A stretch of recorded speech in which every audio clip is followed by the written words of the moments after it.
Season 2024-25 को युएफए Europa league फुटबलको उपाधि इंग्लिश क्लब टोटनहामले जितेको छ। गत राति स्पेनको बिल्बाओ शहरमा भएको यस प्रतियोगिताको फाइनल खेलमा प्रिमियर लिगका दुई क्लब टोटनहाम र म्यानचेस्टर युनाइटेड भिडेका थिए, जहाँ टोटनहामले आफ्नो लिग प्रतिस्पर्धीमाथि 1-0 को जित निकाल्दै उपाधि उचाल्न सफल भयो।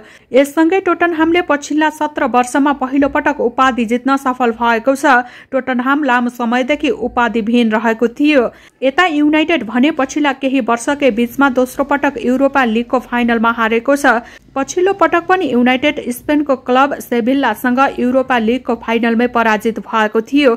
युनाइटेडका लागि यो निकै खराब समय हो। प्रिमियर लिगको रेलिगेसन भन्दा माथि 16औं र 17औं स्थानमा रहेका दुई टिमको भेट यसपालि युरोपा लिगको फाइनलमा भयो, जहाँ युनाइटेडले हार पछ्याउन सकेन। टोटनहामले संघर्षपूर्ण जित निकाल्दै खराब बन्दै गएको सिजनलाई उत्सवमय सिजनका रूपमा पूरा गर्न सफल भयो।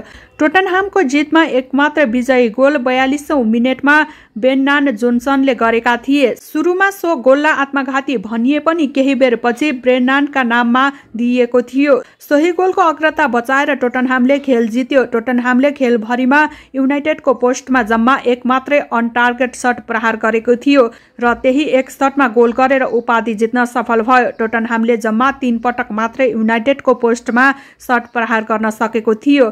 उता युनाइटेडले खेलभरिमा 74% बल पोसेसन राख्दै 16 शट र 6 शट अन टार्गेट प्रहार गरे पनि एक गोल गर्न सकेन। हारसँगै युनाइटेडले नतिजा र उपाधि टोटनहामलाई सुम्पियो। यो सिजन युनाइटेडका लागि निकै खराब बन्यो। प्रिमियर लिगमा पनि युनाइटेडको स्थिति खराब बनेको छ। अब युरोपा लिगको फाइनल समेत हारेपछि युनाइटेडको खराब समय अझै लम्बिएको छ। टोटनहामलाई हराउँदै युरोपा लिग जित्ने र च्याम्पियन्स लिगमा छनौट हुने युनाइटेडको सपना टोटनहामले टुटाइदियो। टोटनहामले म्यानचेस्टर युनाइटेडलाई 1-0 ले पराजित गर्दै युरोपा लिगको उपाधि जित्दै गर्दा दक्षिण कोरियाली स्टार सन ह्युङ मिनको पनि सपना पूरा भएको छ। उनको आँखामा खुसी झल्किएको थियो। उनले ट्रफी चुमे उठाए र आफ्ना टिममेटहरूसँग गर्वका साथ उत्सव मनाए। यो उपाधि मलाई चाहिएको थियो, त्यसैले यो खेलमा दबाव थियो। गएको सातादेखि नै हरेक रात यो खेलको सपना देख्थे। अब त्यो सपना पूरा भएको छ। अब म शान्त मनले सुत्न सक्छु, उनी भन्छन्। केही हफ्ता अघि मात्र उनले आफ्ना पुराना सहयात्री ह्यारी केनलाई पहिलो ट्रफी जितेकोमा बधाई दिएका थिए। टोटनहाम छाडेर बायर्न म्युनिख पुगेपछि केनले पहिलो उपाधि जिते, तर सनले भने टोटनहाममै रहँदै उपाधि जिते। यो सन् 2008 पछि क्लबले जितेको पहिलो उपाधि हो। आजको दिनका लागि म आफैलाई लिजेन्ड भने केही हुँदैन होला, सन मुस्कुराउँदै भन्छन्। 17 वर्षमा कसैले गर्न नसकेको कुरा आज भयो। आजको दिन म भन्न सक्छु म लिजेन्ड हो। आज मेरो जीवनको सपना पूरा भएको दिन हो।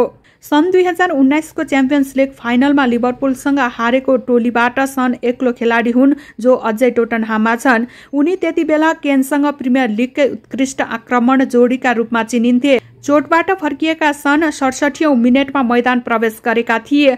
अन्त्यमा दक्षिण कोरियाली झण्डा ओढेर टिमसँग जबरजस्त खुसी साटे। स्ट्यान्डमा रहेका समर्थकहरूप्रति उनले सम्मान प्रकट गरे। यस सिजन टोटनहामका लागि खासै राम्रो रहन सकेको थिएन। प्रिमियर लिगको 17औं स्थानमा रहँदै युरोपियन प्रतियोगिताको आशा लगभग सकिएको थियो। त्यसैले सिधै च्याम्पियन्स लिगमा स्थान सुरक्षित गर्न युरोपा लिगको उपाधि जित्नै पर्ने दबाव थियो। त्यसैले जित अझै महत्वपूर्ण बन्यो। सनका लागि यो जित व्यक्तिगत हिसाबले मात्र होइन, सम्पूर्ण टोटनहामको इतिहासकै अविस्मरणीय क्षण हो।